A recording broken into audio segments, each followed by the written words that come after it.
I'm broke, but I like taking pictures. And if you do too, please continue watching.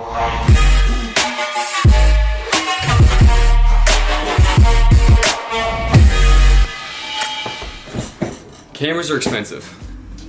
I wanted the best camera for the least amount of money, and last year I bought the Nikon D7200, and it's a really good camera. Okay, it records at 1080 60 frames per second, and it has 24 megapixels for stills. I've used this camera a lot. I've done weddings, I've done music videos, sorority and fraternity recruitment videos, fitness videos, and just so many pictures. And I've got a lot of my business from this camera. Now, the only thing about this is it's a crop sensor, which is good for a lot of starters, but I'm trying to get a lot of higher resolution images now for what I'm trying to do. So I had to upgrade to the camera I'm on now, which is the Sony A7R Mark II. And whew, this thing is sharp, look! This camera, the D7200 from Nikon, ran me $1,100 because I also got the 18 to 140 with it. And this lens is tack sharp. It's really sharp, but the lowest aperture it can go is 3.5, so it's not going to give you that smooth, creamy bokeh that you want. But it's really wide at an 18, which translates to around 20, I think it's 21 millimeter for crop sensor, 18 for full frame. But really wide, good for a lot of, I don't know, sports, action type shots, but the aperture kills me.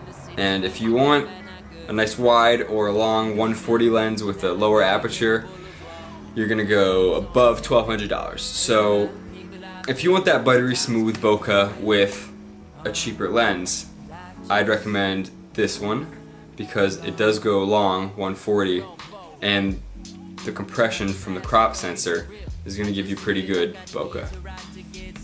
But if you'd rather a faster lens, these bad boys. So I got Nikon 35mm, Nikon 50mm, and they're both 1/8, which means that the aperture is really wide. Hopefully everybody knows that. The wider the aperture, the more bokeh, the more out of focus elements you have. So the 35 is the G series. It's really sharp. It's not as sharp as the 18 to 140 though. And that's because I always keep it at 1.8 aperture, and the faster the aperture, you're gonna lose a little bit of sharpness, but it's still sharp, very sharp.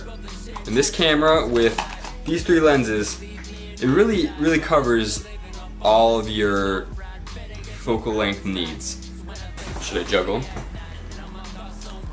35 is good for wider portraits, 50 is good for regular portraits, and then the 18 to 140 is good for wildlife far away and wide open stuff like sports and other things.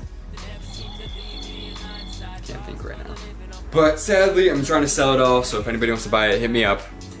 Because I upgraded to the Sony A7R Mark II, and let me show you just what this guy looks like. Here she is. That's my baby. She's fantastic. Isn't she pretty? Anyway. And if you'd like to see what else I have in this magical bag for super broke kids, I'll put up a video for accessories, audio, stabilizers, tripods, because I've noticed a pattern of broke photographers in college that can't afford equipment but want to make better stuff. So I can show you a couple examples of what I shot with each lens. So for the 30 1/8 G series,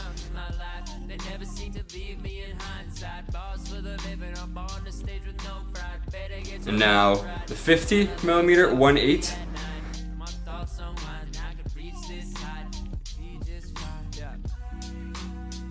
And finally, the 18 to 140, 3.5 BR ED.